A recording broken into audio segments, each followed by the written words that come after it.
2019년 12월 31일 새벽 2시, 새해를 앞둔 밤 텍사스주 파놀라 카운티를 순찰하던 보안관 윌리엄 디커슨의 눈에 후미등이 깨진 수상한 차량 한 대가 들어왔습니다. 그는 경광등을 켜고 앞서가는 차량을 멈춰서였습니다. 윌리엄이 운전석으로 다가가기도 전 닫혀있던 차 문이 거칠게 열리고 총격이 시작됐습니다. 운전석에 앉아있던 그레고리 뉴스는 윌리엄을 향해 AR-15 소총을 난사했습니다. 5발의 총알이 윌리엄 보안관의 몸을 관통했습니다. 고통 속에서도 윌리엄 보안관은 반격을 했고 그의 총알은 그레고리의 다리를 명중했습니다. 하지만 그레고리는 곧바로 차를 타고 도주했고 윌리엄 보안관은 끝내 사망했습니다. 연이은 총성의 깊은 잠에서 깨어난 주변 주민들은 공포에 질린 채 밖으로 뛰쳐나왔습니다. 그들은 쓰러져 있는 윌리엄을 보고 다급히 911로 신고를 했습니다. 무전을 통해 사건의 전말을 파악한 윌리엄의 동료들은 즉시 범인 추격에 나섰고 약 1시간 후 도주하던 그레고리와 추격전을 벌였습니다. 그 과정에서 그레고리는 멈추지 않고 다른 경찰관들에게까지 위협적인 총격을 가했으며 결국 광란의 질주 끝에 차량 추돌 사고를 일으킨 후 체포되었습니다. Chris Dickerson, who was out there that night to do nothing more than his duty to make a routine traffic stop, or the defendant, Greg Newsom, who was sitting in that car, getting his gun ready, waiting for Deputy Dickerson to get close enough that he could pop out of that door and execute. He will kill you just for following you. He will kill you when he doesn't know whether you're a cop or not. It doesn't matter. 그레고리의 차량 안에는 상당량의 대마초와 $5,500의 현금 뭉치, 그리고 불법적으로 소지한 AR-15 소총과 철갑탄이 가득 장전된 대용량 탄창이 놓여 있었습니다. 검찰은 그레고리가 불법적인 마약과 총기 소지로 인해 체포될 위기에 놓이자 이를 피하기 위해 윌리엄을 계획적으로 살해한 것이라고 주장했습니다. 하지만 변호인은 필사적으로 맞섰습니다. 피고인은 극도의 공포 속에서 자신을 방어하기 위한 정당방위였으며 평균 이하의 지능과 고등학교를 졸업하지 못한 교육 수준을 고려해야 한다고 호소했습니다. Never merited being promoted. Not out of the 6th grade, not to the 7th grade, not to the 8th grade, not to the 9th grade, not to the 10th grade. 심지어 정신과 의사를 증인으로 내세워 그레고리가 교화될 가능성이 있으며 사회에 다시 위협을 가할 가능성은 희박하다는 주장을 펼치기도 했습니다.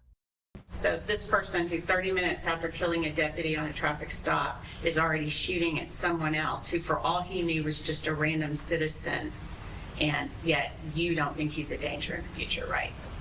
Yes. Okay, that's what I thought you were saying. Going forward, Mr. Newsom poses low risk of future violence to the community at large. 그러나 배심원들의 표정은 냉담했습니다. 그들은 정상 참작할 만한 그 어떤 감경 사유도 찾을 수 없다고 판단했으며 그의 잔혹한 범행과 그가 사회에 끊임없이 야기할 잠재적인 위협을 깊이 우려했습니다. 결국 사건 발생 5년 후인 2024년 11월 13일 배심원들은 만장일치로 사형 판결을 내렸습니다. 그레고리 뉴슨의 전과는 화려했습니다. 그의 전과는 1989년 17살의 어린 나이에 코카인 소지 혐의로 시작되었습니다. 이듬해 뉴스는 자신의 죄를 인정했고 법원은 그에게 3년형을 선고했지만 놀랍게도 그는 집행유예로 풀려나 5년간의 불안한 보호관찰 기간을 보내게 됩니다. 하지만 그의 범죄 본능은 쉽게 꺾이지 않았습니다. 2년 후인 1991년 그는 전과자임에도 불구하고 불법적으로 총기를 소지하고 공무집행을 방해한 혐의로 철창 신세를 지게 되었습니다.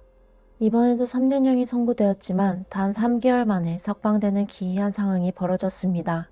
1993년에는 강도미수라는 더욱 강력한 범죄 혐의로 기소되었지만 2년 후 이 사건은 어찌된 영문인지 기각되었고 그는 1996년에 다시 자유의 몸이 되었습니다. 고향인 루이지애나주에서 좀처럼 멈추지 않던 그의 범죄 행각은 테네시주로까지 뻗어나갔습니다. 2006년 그는 테네시에서 총기 관련 혐의와 함께 음주운전 그리고 코카인 소지 및 유통 혐의로 또다시 경찰에 붙잡혔습니다. 이후에도 그의 범죄 행각은 멈추지 않았고 2011년에는 대마초 소지 및 유통 혐의로 루이지애나주 구치소에 수감되었지만 그의 형량은 또다시 집행유예로 바뀌어 고작 6개월의 보호관찰만을 받게 되었습니다. 10대 시절부터 끊임없이 사회의 경고를 무시하고 범죄를 일삼던 그는 무고한 경찰관 윌리엄 디커슨의 생명을 앗아간 뒤에야 철창 안에서 영원히 자유를 박탈당하게 되었습니다. I had to do it all over again. simultaneous. 2021년 4월 14일 새벽 3시 50분 텍사스주 벌슨의 한적한 도로를 제리던 앨더스와 그의 여자친구 그리고 지인 제레미가 함께 차를 타고 이동하고 있었습니다. 코너를 돌자 경찰이 경광등을 켜고 그들을 멈춰 세웠습니다. 다가오는 경찰관의 모습을 바라보던 제리는 저 경찰을 쏴버릴 거야 라고 말했습니다. 잠시 후 조슈아 로트 경관이 조수석으로 다가와 몸을 숙여 차량 내부를 확인하려는 찰나 제리는 품에서 꺼낸 총을 조슈아 경관에게 여러 발 발사했습니다. 갑작스러운 총격에 조슈아 경관은 경찰차 뒤로 몸을 숨겼고 다급하게 무전을 통해 동료들에게 긴급 지원을 요청했습니다. 다행히 그가 착용하고 있던 방탄조끼 덕분에 심각한 부상은 피할 수 있었지만 발사된 총알의 일부는 방탄조끼를 강타했고 또 다른 총알은 그의 목 부위를 스치듯 관통하며 깊은 상처를 남겼습니다. 총격 직후 제리는 현장에서 도주하기 시작했습니다. 하지만 그의 차량은 얼마 가지 못해 고장이 나며 순식간에 화염에 휩싸였습니다. 더 이상 이 차량을 이용한 도주가 불가능하다고 판단한 제리는 불타는 차를 버리고 홀로 어둠 속으로 달아나기 시작했습니다. 그는 도주 과정에서 새로운 도주 수단을 찾기 위해 주변을 배회했고 인근에 거주하던 로빈 와델 씨의 저택 밖에 주차되어 있던 회색 도요타 타코마 트럭을 발견했습니다. 제리는 망설임 없이 로빈에게 접근하여 그녀를 흉기로 위협했고 공포에 질린 로빈은 그의 지시대로 운전석에 앉을 수밖에 없었습니다. 오전 8시 42분 로빈 씨는 필사적으로 경찰서를 향해 달렸고 인근 경찰서 주차장 펜스를 들이받고 말았습니다. 예상치 못한 상황에 당황한 제리는 그녀를 향해 2발의 총을 발사했습니다. 이후 제리는 운전석 문을 열고 로빈을 밖으로 밀어낸 뒤 그녀의 차량을 강탈하여 다시 한번 도주를 감행했습니다. 경찰서 뒷문 근처에서 피를 흘리며 쓰러져 있던 로빈 씨는 즉시 병원으로 긴급 포송되었으나 안타깝게도 그녀는 끝내 사망했습니다. 사건 발생 직후부터 제리의 행방을 쫓던 경찰은 번호판 인식장치를 가동했고 얼마 지나지 않아 제리가 I-35 고속도로를 따라 북쪽으로 이동 중인 것을 확인했습니다. 경찰은 즉시 추격에 나섰고 마침내 고속도로 위에서 제리를 체포했습니다. 조슈아 경관을 향해 총을 쏠 당시 제리와 함께 차에 타고 있던 그의 여자친구와 지인 제레미는 법정에 출석하여 사건 당일 제리의 위협적인 발언과 범행 계획에 대해 상세히 증언했습니다. 또한 수사 과정에서 밝혀진 제리의 뿌리 깊은 경찰 혐오증은 그가 조슈아 경관을 향해 총을 쏜 것이 단순한 우발적인 행동이 아니었음을 명백하게 드러냈습니다. 제리는 사건 발생 당시 지역 사회에서 문제로 대두되었던 자동차 촉매 변환기 절도 사건과 관련하여 경찰의 수사망에 포착되어 있었으며 그의 팔에는 노골적으로 경찰에 대한 강한 반감을 드러내는 문신까지 새겨져 있었습니다. Is there wording on this exhibit? Yes, ma'am, there is. And what does it say? The law. 재판 과정에서 검찰은 제리가 단순히 경찰관을 위협한 것이 아니라 진행되고 있던 수사에 앙심을 품고 복수를 감행한 명백한 살인의 의도가 있는 계획적 범행임을 주장했습니다. 또한 이전에 주변 사람들에게 공공연하게 경찰에 대한 적대감을 표현해왔다고 덧붙였습니다. That was the life he wanted to live. Doing drugs, living recklessly, stealing from people. The evidence is going to show that he intended and planned to shoot a cop, and that he was vocal about this. The essence of Jerry Elders, the evidence will show, made him unpredictable on the streets and is going to make him a future danger in any society that he's in. 재판 중 재생된 신문 영상에서 제리는 자신이 당황해서 총격을 가했다고 진술했습니다. And again, but she doesn't think that young is tired. I shot her. I stole the truck. Nobody's with me. So how many times did you shoot at officer? I want to say three, and then how many times did you shoot away from his last two? 제리의 범죄 경력은 이미 10대 시절부터 시작되었습니다. 17세가 되기도 전부터 마약 소지, 불법 총기 소지 등 다양한 범죄 혐의로 무려 3차례나 교도소에 수감된 전력이 있었습니다. 평소 뿌리 깊은 경찰 혐오증을 가지고 있던 그에게 교통단속은 그의 억눌려왔던 폭력적인 성향을 외부로 표출시키는 결정적인 촉매제 역할을 했습니다. 결국 모든 증거와 증언을 검토한 배심원들은 단 2시간의 짧은 논의 끝에 제리에게 유죄 판결을 내렸고 이후 7시간 30분 동안의 심도 깊은 추가 논의를 거쳐 만장일치로 사형을 선고했습니다. We, the jury, find the defendant, Jerry Don Elders, guilty of the offense of capital murder as alleged in the indictment. My dad, his last words to me were, take care of your mom. And there's a case, I blame myself. This happened because I live next door. That beats at me every day.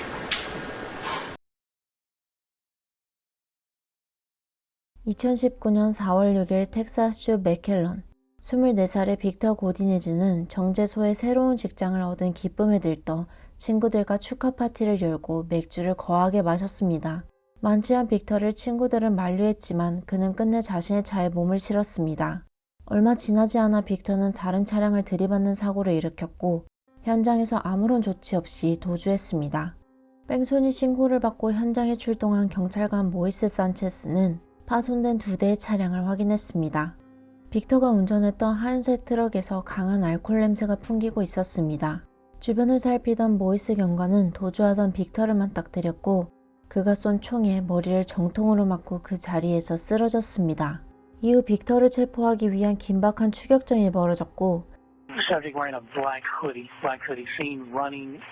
다음날 4월 7일 새벽 12시 30분경 그는 마침내 경찰에 붙잡혔습니다. 이 과정에서 에덴버그 경찰 2명 또한 빅터가 발사한 총에 부상을 입었으나 다행히 생명에 지장은 없었습니다.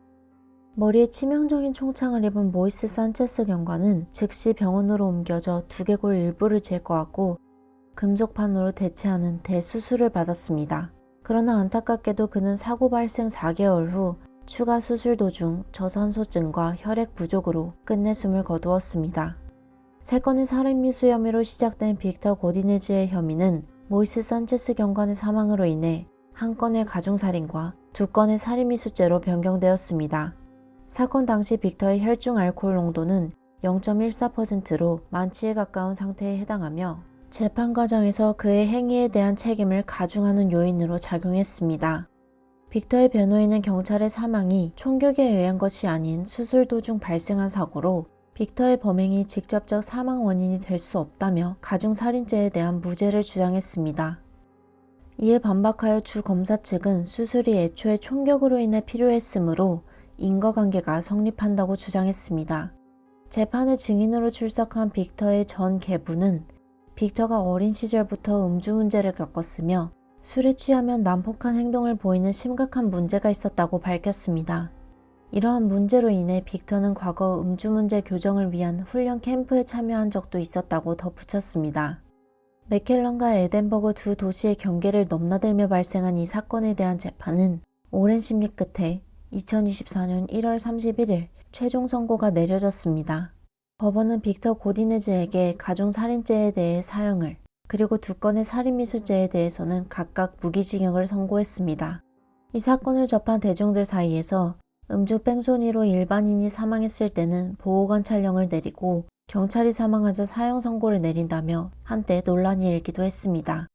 텍사스주에서 사형사건 하나를 처리하는 데 소요되는 평균 비용은 텍사스 사형제 폐지연합의 추정치에 따르면 약 54억 원에 달합니다. 이는 무기징역 사건에 소요되는 평균 비용인 약 18억 5천만 원과 비교했을 때 상당한 차이를 보입니다.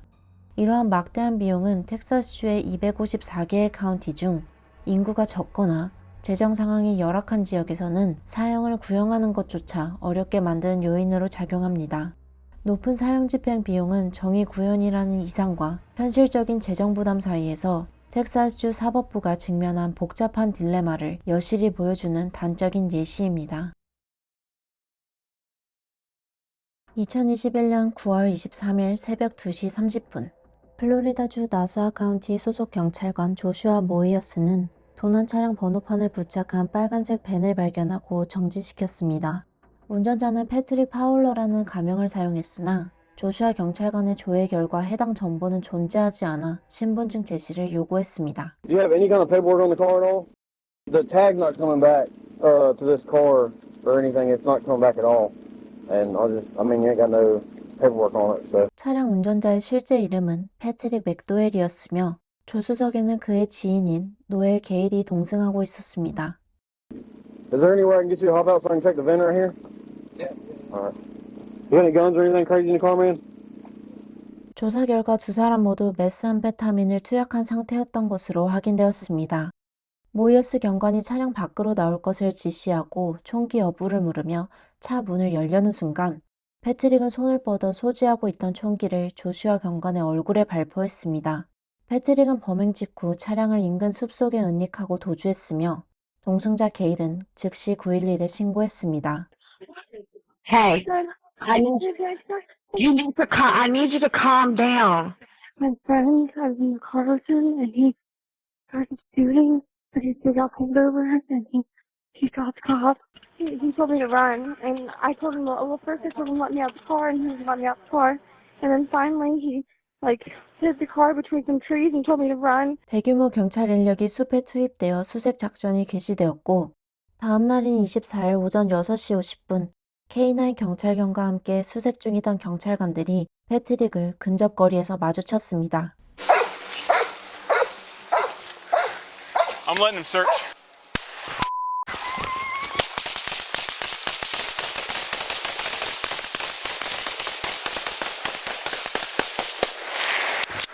All right, stay. Move, relax. Good job, man. You're on unit. We need you over the top of 교정 과정에서 패트릭과 K9 경찰견 모두 다리에 총창을 입었습니다. 하지만 경찰은 현장에서 패트릭을 놓쳤고 부상당한 K9 경찰견은 병원으로 이송되어 치료를 받았으며 생명에는 지장이 없었습니다. 사건 당일 밤 경찰들은 용의자와 인상착의가 비슷했던 무고한 시민을 과도하게 폭행하여 큰 논란이 일어나기도 했습니다. They broke 3 of my ribs. I got stitches in my lip and back of my ear. Got bruises on my side. I got them all down my legs and they mistreated me. 5일간 이어진 추적 수사 동안 다수의 시민 제보가 접수되었으며 패트릭의 과거 룸메이트는 그의 자수를 권유하기 위해 언론 인터뷰에 응하기도 했습니다. Yeah, the Pat that I knew would never do that. I would encourage him to turn himself in and to get help, and nobody else has to get hurt. 수많은 제보를 바탕으로 경찰은 패트릭이 사건 현장에서 약 2.72km 떨어진 복합 스포츠센터 내 화장실에 은신하고 있다는 사실을 파악했습니다. 스와팀이 현장을 포위한 후 패트릭은 투항 의사를 밝혔고 경찰의 지시에 따라 화장실에서 기어서 나왔습니다. He called out that he wanted to give himself up. He came out. So we gave him that opportunity. He came out of the bathrooms, had him get down on the ground and crawl.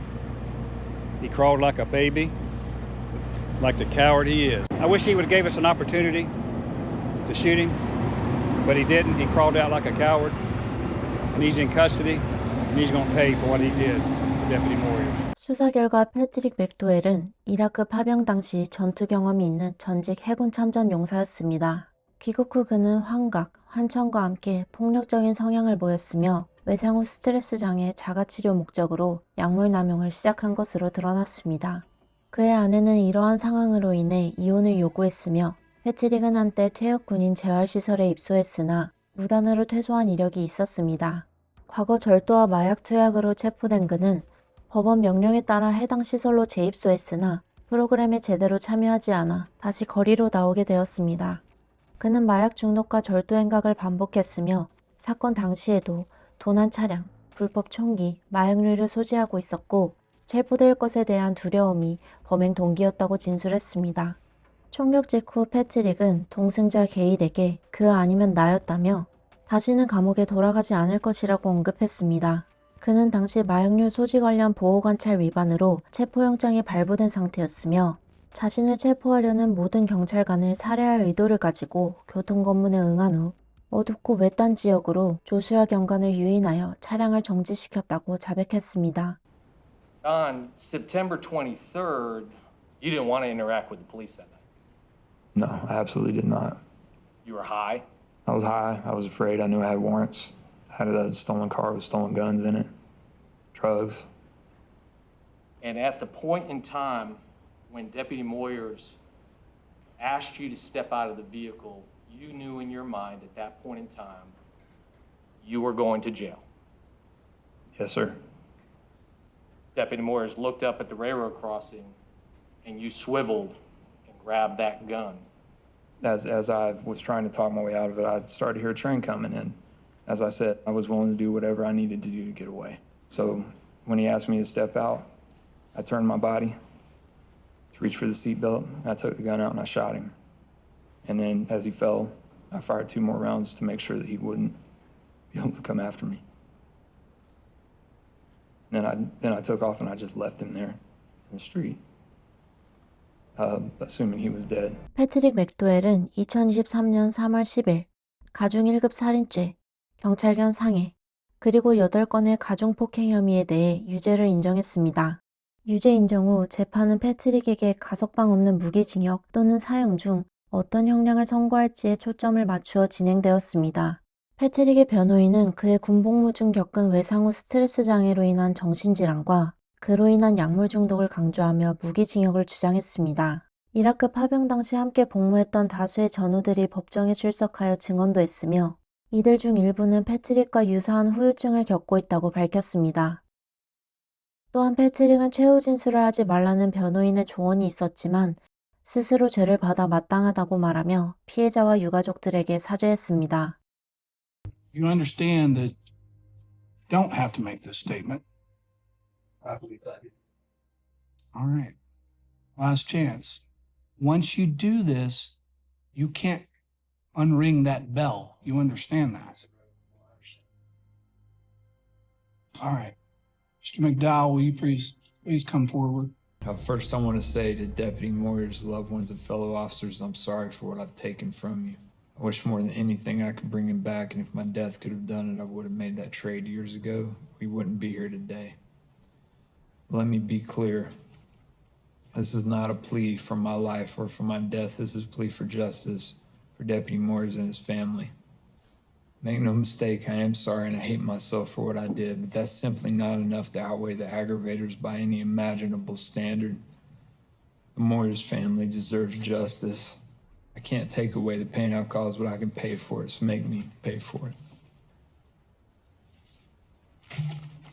패트릭의 감경 사유에 대한 배심원단의 논의는 3시간 30분 동안 진행되었으며 2024년 4월 25일 배심원단은 찬성 11표, 반대 1표로 사형을 권고했습니다.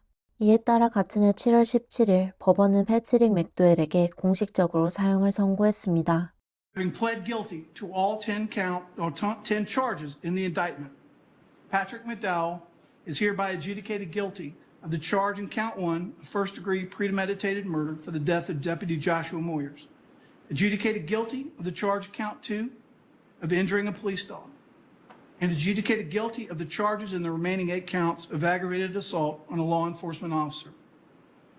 Number 2, as to the sentence for count 1, you, Patrick McDowell, shall remain in the custody of Nassau County Sheriff and by him delivered into the custody of the Florida Department of Corrections at the Florida State Prison, where you shall be confined on death row until a date certain selected by the governor of the state of Florida, and on that date you shall be executed in a manner provided by Florida law. 군인 처우 개선에 적극적인 것으로 알려진 미국 사회에서도 퇴역 군인들의 외상 후 스트레스 장애 치료와 전역 이후 사회 적응 문제는 여전히 해결해야 할 과제로 남아 있습니다. 2018년 말 엘레바마주 모빌 카운티에서 총기절도 혐의로 기소된 19살의 마르코 페레즈는 재판을 앞두고 보석으로 풀려났습니다. 석방 당시 그는 재판 전 석방 상태에서 연방범죄를 저지를 경우 징역형이 추가된다는 조건에 서명을 했습니다. 그러나 출소 후 재판을 회피하기 위해 자작 납치극을 벌였고 이로 인해 다시 체포영장이 발부되었습니다. 체포를 피해 도주하던 마르코는 2대의 차량을 잇따라 훔쳤으며 그중 흰색 혼다 어코드를 타고 맥도날드 드라이브스루를 이용하기도 했습니다. 마르코를 계속해서 쫓던 션 튜더 경관은 마르코가 2019년 1월 18일 그가 살던 동네에 나타났다는 소식을 듣고 출동했습니다. 2시간 차이로 그들을 놓친 션 경관은 마르코가 무단 침입한 이웃의 집을 수색했으나 별 소득 없이 돌아갔습니다. 약 3시간 후 마르코와 친구는 다시 이웃의 집에 등장했습니다. 2019년 1월 20일 경찰은 마르코가 한 아파트에 은신하고 있다는 제보를 입수했고 션 경관은 동료에게 지원을 요청하여 해당 아파트로 향했습니다. 출근 전이었던 션 경관은 사복 차림이었으며 개인차를 이용하고 있었습니다.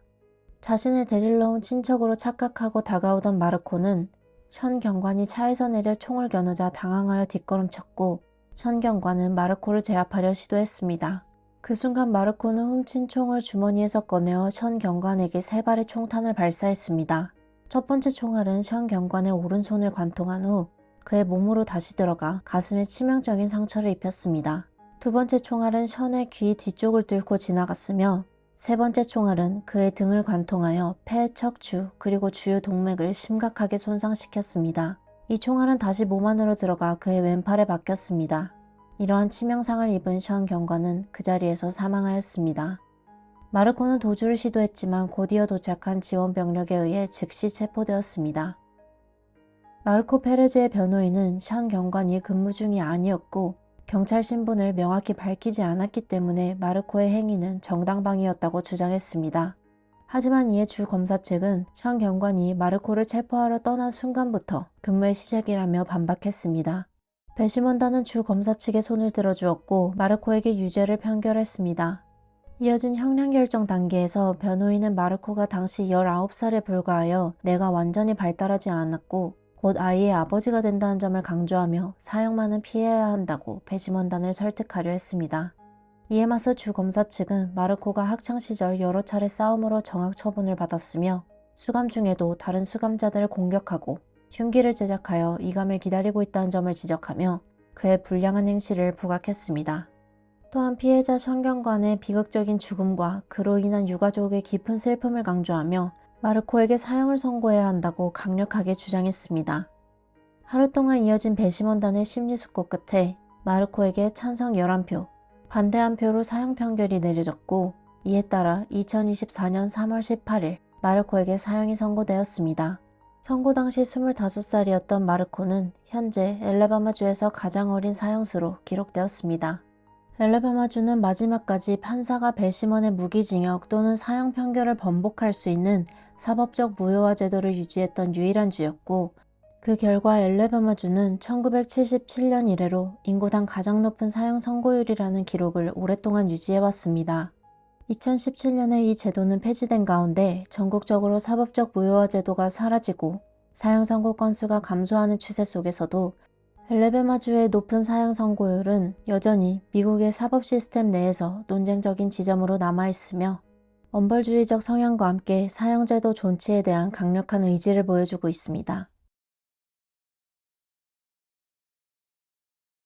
2019년 12월 6일 엘레바마주 헌츠빌 스택 마약 단속팀이 마약 상선을 체포하기 위해 한 폐가에 잠복했습니다. 45kg 상당의 대마초를 거래하기로 한 르제로마니는 인근 공터에 주차를 한 후 접선 장소인 폐가로 향했습니다. 잠복해 있던 경찰 빌리 클라디 3세가 들고 있는 총의 실루엣을 보고 놀란 르제로마니는 빌리에게 총 3발을 발사했습니다. 그대로 도주하던 르제로마니는 얼마 못 가 다른 경찰들에게 붙잡혔고 빌리는 병원으로 옮겨졌으나 사망하고 말았습니다. 르제로마니는 신문 중에 자신이 살해나 강도를 당하는 줄 알았고 경찰인 줄 알았으면 쏘지 않았을 것이라며 정당방위를 주장했습니다. 검찰은 르제로마니가 3발이나 발포했으며 피고가 경찰임을 인지하고 쐈음을 주장했습니다. 2023년 10월 4년 만에 열린 재판에선 첫날 900장이 넘는 사건 현장 사진과 바디캠 영상들이 증거로 나왔습니다. 검사가 가중살인죄로 기소하였으나 르제로마니의 변호인은 피고가 경찰인지 몰랐으며 집안이 어두웠고 잠복해 있던 경찰들이 신분을 밝히지 않았기에 가중살인죄 혐의는 과하다는 주장을 했습니다.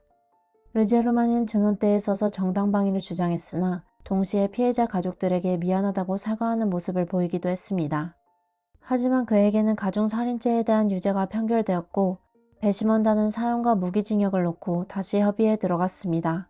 이 과정에서 르제로마니의 형량을 결정하는데 3일간 총 16시간의 협의가 진행되었습니다.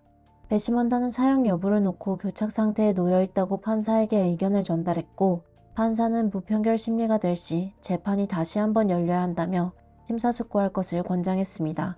그리고 몇 시간 뒤 찬성 10표, 반대 2표로 르제로마니에게 사형이 권고되었고 2024년 1월 12일 그에게 사형이 선고되었습니다. 이에 변호인은 상당한 불쾌감을 드러냈습니다.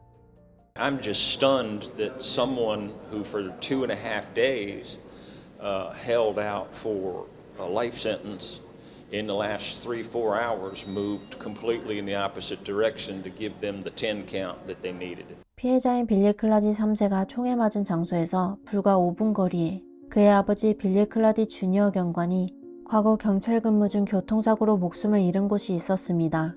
아버지에 이어 아들까지 대를 이어 공무수행 중 비극적인 죽음을 맞이한 클라디 가문. 그들에게 이번 판결은 법이 가져다준 작은 위로의 순간이었습니다.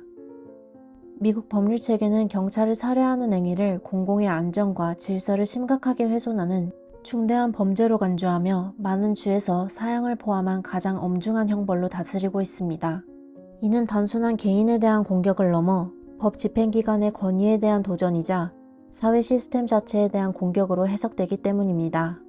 특히 직무 수행 중인 경찰관을 대상으로 한 폭력 행위는 형량 결정에 있어 가중처벌 요인으로 작용하며 일반 시민에 대한 살인죄보다 더 강력한 처벌을 초래하는 경우가 많습니다. 숭고한 희생을 치른 경찰관들과 안타까운 범죄로 인해 목숨을 잃은 무고한 시민을 추모하며 오늘의 영상을 마칩니다.